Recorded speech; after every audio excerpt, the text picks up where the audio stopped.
Stars! It is the great man, Chris Pepper, here to bring you a massive round 23, small review, round 24, massive preview. Going absolutely berserk tonight because it is, in my humble opinion, the closest race for the top 8 that I think I can ever remember. And I can't wait for it. It is going to be an absolute corker of a weekend. But we've got so much to talk about. So many things to have happened. In the last few days, we were going to be going live on Monday. But then I had a bit of a think about it, and I'm going, well, Jdog couldn't make it. He wasn't feeling too flash, and unfortunately still isn't. And so I thought, you know what? I'm going to go postpone it for a couple of days because we know there's a massive story going on right now with the great Adelaide footballer, Isaac Rankin. We're hoping to have an update for you, but we haven't at this particular moment. But I want to run through a few things. Love to hear you on the chat. Love to hear your opinions on the Facebook page as well too, because I think the AFL have dug themselves a little bit of a hole when it comes to this situation. We've also got a cracking round of games. We're also going to have a look at where teams potentially can finish as high and as low, depending on the round. And also got some announcements to make in relation to players who are finishing up, handing in their retirements or being told that, hey, don't come back next year, started to roll through. So as we do every single year, we're going to have a bit of a chat about those as well too.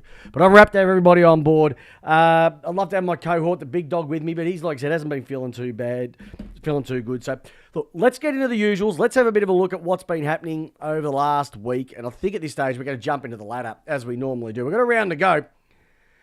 And after this weekend, half the teams in the AFL could start packing their holidays for Ibiza or for Cancun, Fiji, Trinidad and Tobago, Echuca Moama, wherever they want to go, depending on what they want to do.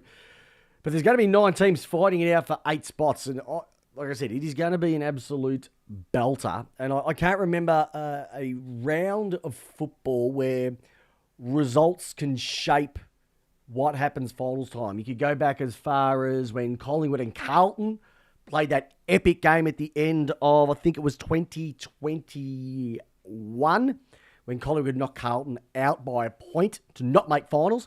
You go all the way back to 1987, when Melbourne had to win their last game of the year against the Bulldogs, and Geelong had to beat Hawthorn all the way down at Cardinia Park for them to play their first finals game in mega years as well too. So is it going to be an absolute belter of a weekend? But when you've got the Adelaide Crows sitting on top at the moment, and they need to be sitting on top after what's been happening this week with Isaac Rankin, we'll touch on that very, very shortly. 68 points. They can still drop to second. They can't go as low as that, regardless of what happens. Geelong Cats are on 64 points. They've got a percentage of 140.7. So they are 2 points in front of the Brisbane Lions. They're hoping to get a home final. Brisbane hopefully gets the win this week. They'll swap positions if Geelong lose and Brisbane win.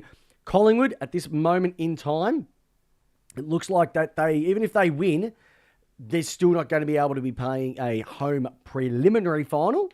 And they could even drop as far as... they could almost drop as far as out if things go to plan with a number of other teams as well too. Who would have thought a number of weeks ago when they were sitting 10 points clear, sitting at the top of the AFL ladder, and everything is just completely fallen off.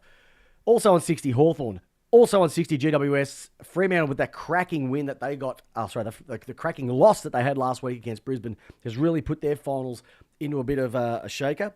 And you've also got, finishing off there, the Western Bulldogs on 56 points, who have been sitting outside of the 9 for quite a long time. They've snuck in. Gold Coast with their shock loss on the weekend. They are on 56 points. They have got a percentage of 121.2.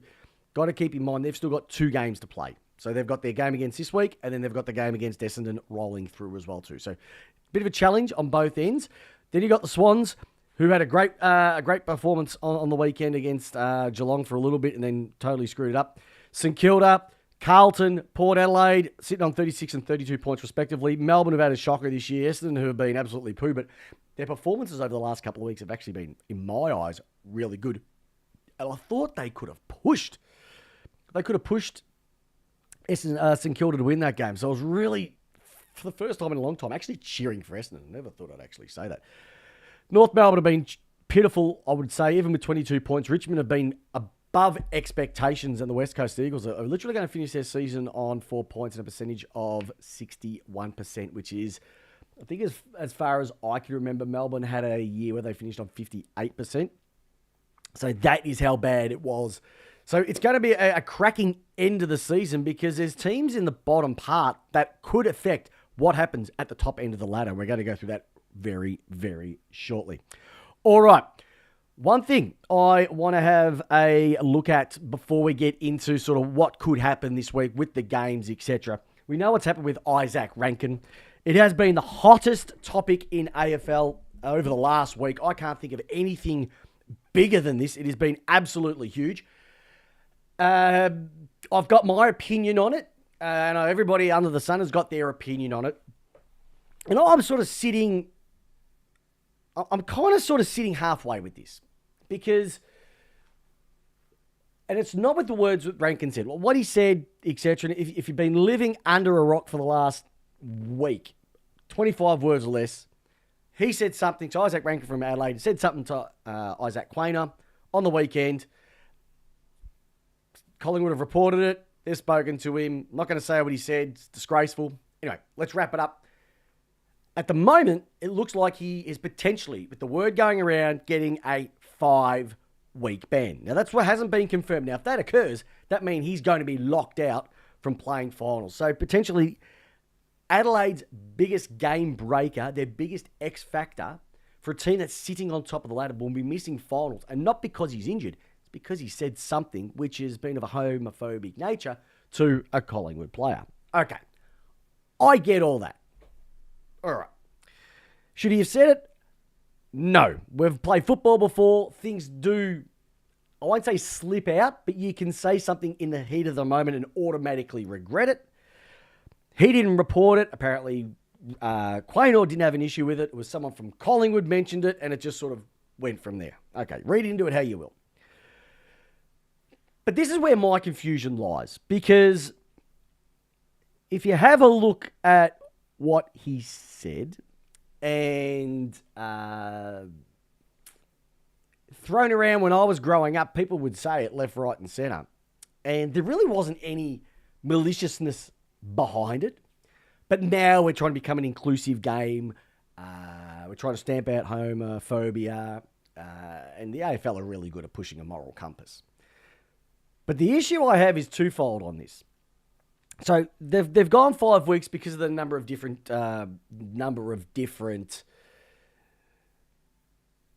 penalties that they've provided to players over the years. Some have been 5 weeks, some of them have been 3 weeks. There's been a bit of middle ground as well too.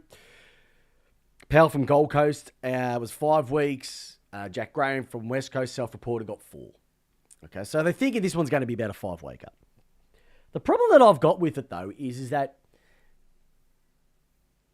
if you think about the word that was said, getting 5 weeks, and look, I won't say it, but it sounds like chufta and might start with a P.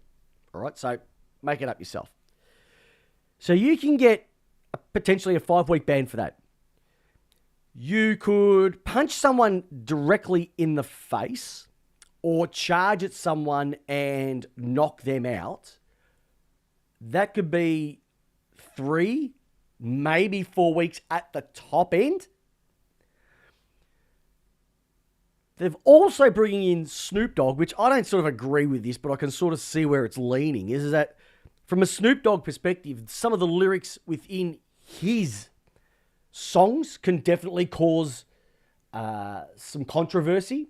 And so you're suspending a player for 5 weeks, but in the same breath, paying a person millions of dollars to come and perform on the biggest stage of them all, who has a controversial way of lyricizing his songs.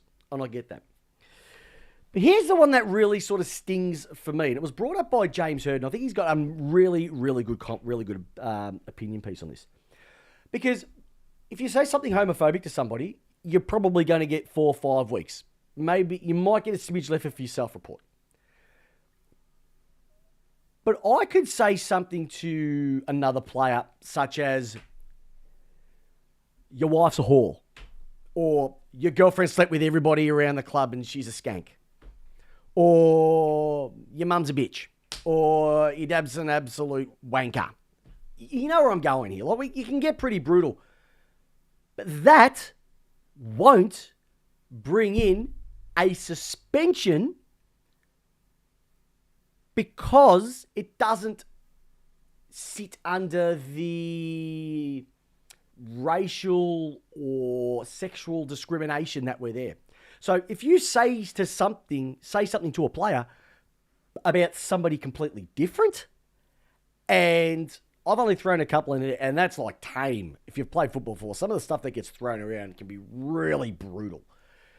Yet you won't get picked up for that. And I did a bit of a poll with my wife, sister-in-law, neighbour, and just threw out, like, if I said this or this, which would you take more offence to? And every single one of them, they got more offence at the one where I was insulting a member of their family or their partner, etc., rather than the other word that was used. And I find that that is where everything is not aligned. We're not aligned on this. And I think this is one of the things that Greg Swan, when he gets things organised for next year, is working out the penalties for this. Should he get 5 weeks? Definitely not. Should he get weeks? Yes. Would it be better that he gets maybe 2 weeks with a $50,000 fine hit him in his hip pocket? Because I think for what was said and the penalty compared to what you get for striking someone, concussing someone, which is a lot less, they don't parlay. They don't align with each other. And I think the AFL really needs to do something about it, especially when they're bringing in a guest act from overseas who tends to have a bit of controversy himself. And I'd love to hear what you're got here. Mossy's jumped on the chat. He's already thrown this one out where the stitches get snitches. Collingwood should have said nothing. But unfortunately, Collingwood wouldn't say anything. And I'm not blaming Collingwood, but would other clubs say anything? It's funny, like I said, the player who was spoken to didn't come out and say that he was offended by anything either. So it's a challenging one for the AFL. They've got to obviously toe the moral line, but only when it suits them. And this is another example of it happening as well too. So I don't know where it sits. I think there's a lot of work. I think he's a bit stiff for the length of what he's actually copying. But for what he said, different story altogether. Rightio. I'm going to jack it up a little bit. We're going to have a bit of fun with this because you know what it's time for, don't you, ladies and gentlemen? Bags, bags, bags. We love it when they kick 'em. Bags, bags, bags. It's got to be 6 of them. Woo! Bags, bags, bags. We love it when they kick 'em. Ooh. Oh, we got some bags on the weekend, and I was there to see one of them. Jack Gunston is having a career-defining season. He's kicked over 60 goals for the first time in his career. He tore Melbourne a new one. And I'm going to say this. If you are a young forward and you want to know the craft of being a forward in the AFL or in your local leagues, watch Jack Gunston and the way that he approaches it. He is one of the smartest footballers I have ever seen. And every time that he would line up against my team, I knew that he was in for a day out. It's not even about his running patterns. He's constantly on the move. He's constantly making the fullback think about, do I go forward? Do I play him from behind? Do I take his rear shoulder? All of these things are consistently going through his mind. His timing on when to go is always first class. And his kicking style, whether it's from 30 metres out on an angle or 50 from in front, you can pretty much guarantee he's going to kick more than less. I think he kicked 7 goals 4 on the weekend. So he could have had a Peter McKenna. That is how brilliant he was. And he was a sight to behold. And then you also got Harry Mackay, good old H-Bomber, having an absolute blinder as well, kicking 7. And I tell you what, you can't do anything wrong by asking Carlton the question about Harry. I would even throw this out to you listeners. Who would you rather have, Charlie Curnow or Harry Mackay as your full forward? Who would you pick? Funny enough, I think I'd go Mackay over Curnow. He takes a better pack mark. I think he's more reliable in front of goals, and I wouldn't have said that a while ago. And I think his second efforts and his work up the ground is so much more than Curnow. So, yeah, I'm interested to hear what you think, listeners. Write in the chat on the Facebook page or, on the chat right now as well, too. Bo Hawkins saying Paul Curtis goal of the year. He's in a massive show for it. Goal of the year, mark of the year these days. If you want to go mark of the year, which we didn't say the week before, would have been Sam Darcy's ripper against the D's. Like that to me is a mark of the year. Putting your body on the line, jumping into a pack and not exactly knowing where you're going to come out. But it was just great. You've also got Harry Sheasel getting 54 disposals, equal VFL AFL high with the wonderful Brownlow medalist Tommy Mitchell. So it was great for him to be able to get out. It was kind of cheeky as well, too. If you haven't seen the picture, there he is with his piece of paper with a 54. Bit of a throwback to Wilt Chamberlain's 100 points in the NBA many, many, many, many moons ago as well, too. So great games, great across the board. We saw what came out of it. Brisbane demolished Fremantle. Fremantle have stuffed up themselves. They could have had their finals locked in, and now it's coming down to the last game of the year, which we're going to talk about very, very shortly. Essendon were really good against St Kilda. We've spoken about that. Gold Coast, did they just have a stinker? I think that they did have a bit of a stinker this week. So I'm just going to let them off. They've still got 2 games to go, but it would have locked themselves in a final spot. GWS did everything that they could, even with the number of injuries that they had out as well too. Carlton against Port Adelaide. If Jdog was here, I'd ask him what happened, and he'd go, look, I don't know. They were just putrid. I really feel sorry for Kenny. The way that they've gone through this year, they should have chopped them. They should have chopped up and made that change over to Carr at the start of the year. This 1 year handover has been an absolute failure. Hawthorn versus Melbourne. You knew probably 10 minutes into that game it was going to be a debacle. And if it wasn't for Melbourne's last 3 goals of the game, that margin would have been a hell of a lot more. Adelaide over Collingwood. Simply, I think, the toughest game I've watched in a long time. It was pressure to the max. It was in and under football.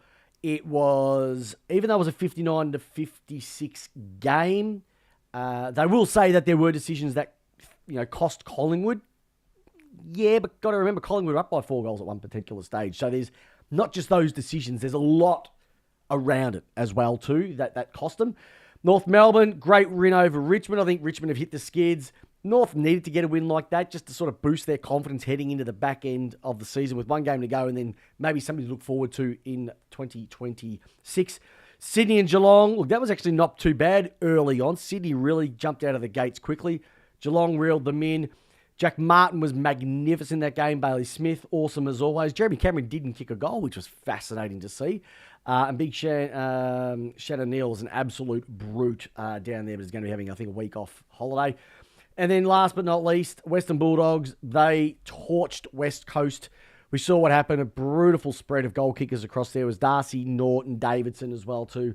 And West Coast just cannot wait for this weekend to be over. Bowie Hawkins and Cooper Trembath, stiff not to get a Rising Star nomination with 3 goals each week in the last 2 weeks. Yeah, I think he is.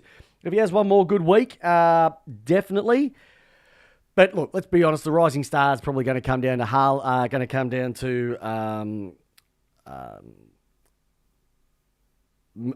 Murphy Reid, Ashcroft, Archie Roberts, Harvey Langford, maybe. So I don't think there's going to be too much to be playing for there along. But most people are saying Murphy Reid. And if you're the great man Heathy Buxton, that's 2 legs of your 3-leg multi that you put at the start of the year potentially coming true. And you're going to have to make a massive cash-out decision what you're going to do. Rightio.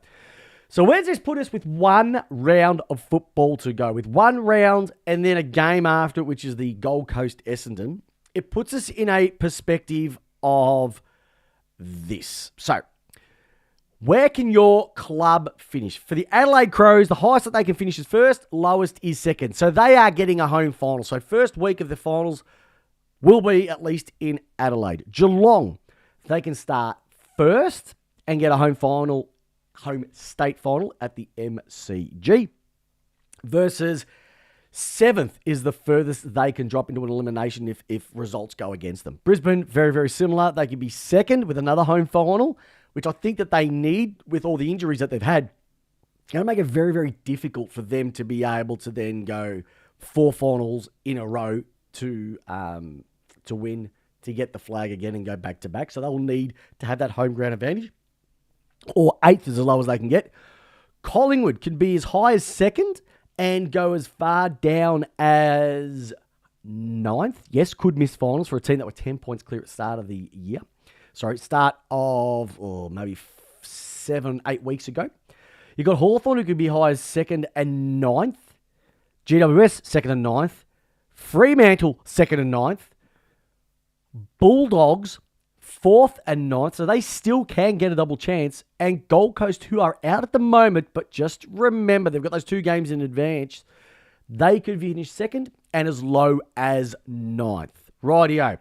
So that means that the games for this weekend are going to be absolute thriller-diller. Now, it's all kicking off tomorrow night. 21st of August, 7:30 p.m. at the MCG. And what a barnstormer this is going to be.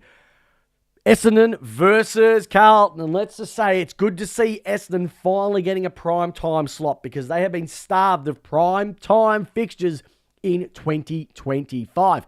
Against Carlton, who want to finish the season off on a victory. We'll be saying bye to Tom de Koning, and we'll also potentially maybe saying bye to a few others as well. This game will not be on free-to-air. It will be only on Foxtel KO, because Channel 7 have decided to go for the Sunday evening game, the twilight game of Brisbane and Hawthorn. Righto, Friday, 22nd of August, 17 p.m.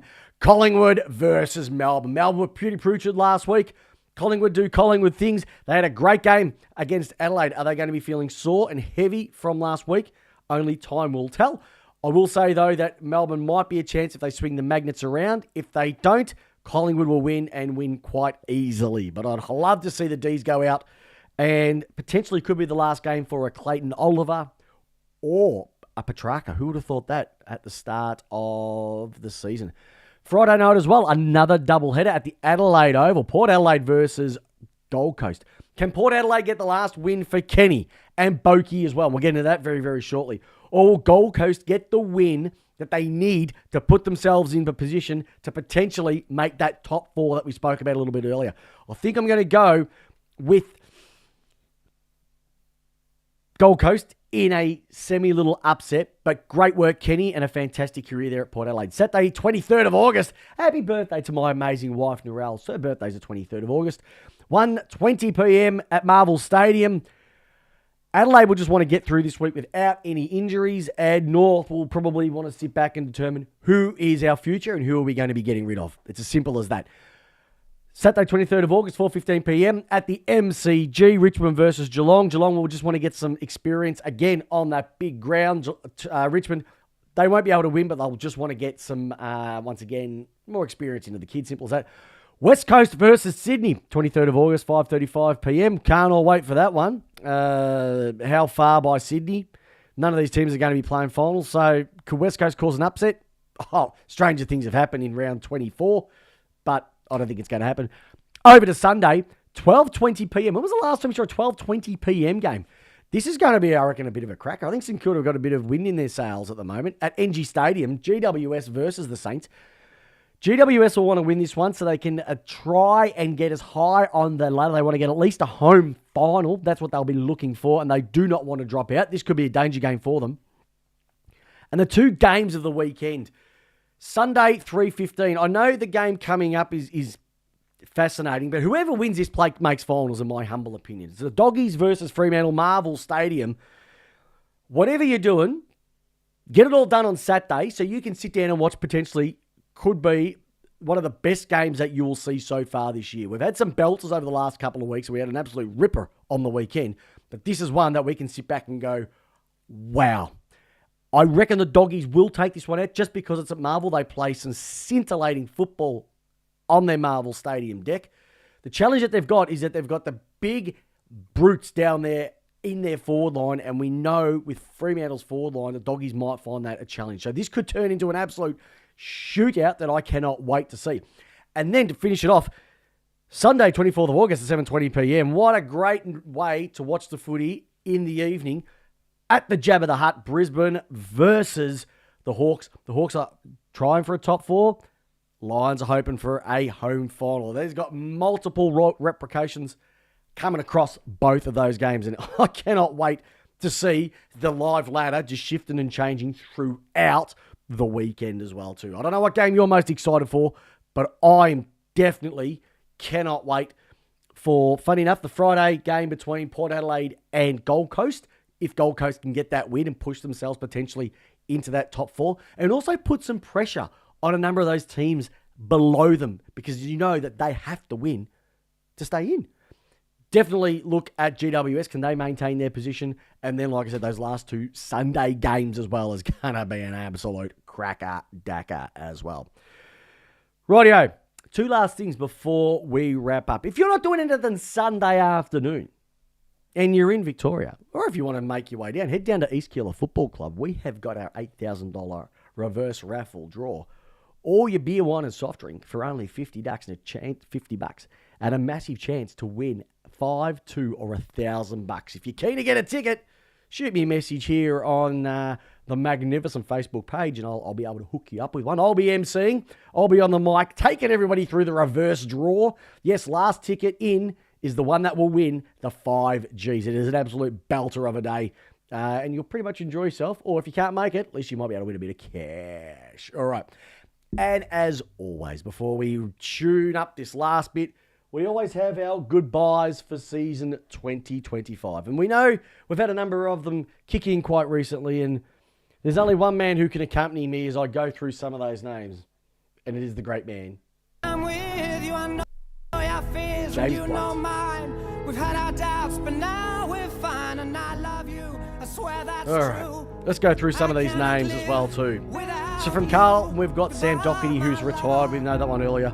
Quite recently, Will Hoskin-Elliott has decided to retire as well as a premiership player, and also a stalwart over there at Collingwood and also GWS. At Fremantle, we've got a trio: Nat Fyfe, Quinton Narkle, and the magnificent Michael Walters. What an excitement machine, and a two-time Brownlow medalist, Nat Fyfe. We've also got over at GWS, Callum Ward. We knew after he had his knee injury earlier in the year, was it going to cause issues for him? And yes, it was, and he's decided to pull the pin. He's going to be very much missed. Three-time premiership player, kicked a mountain of goals and will be a Hall of Famer, the magnificent Luke Brewster. And I was rapt that I was there to see his last game, his last goal in AFL football on the weekend. At Port Adelaide, you got Rory Atkins. And we've also got the great man, probably would go down almost in their top three players of all time, the sensational Travis Boak. Over at West Coast, we've got the premiership players of Jeremy McGovern, and who can forget Dom Sheed on the boundary. That just made every single person around the country smile if you were a Collingwood supporter. And last but not least, Taylor Duray, premiership player at Hawthorn, who moved over to the Western Bulldogs. He's retired as well too. Good luck on your future endeavours, everybody. We're going to miss you. And we just hope that you're able to organise yourselves beautifully after the great game, because you will be missed.